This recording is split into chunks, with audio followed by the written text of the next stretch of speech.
Find and open our horror character blueprint.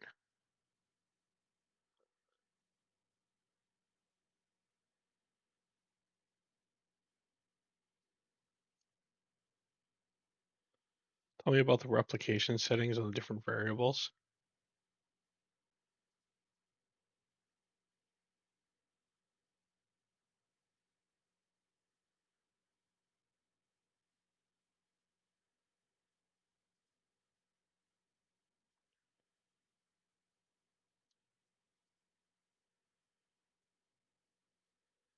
Set the replication to rep notify on the armor variable.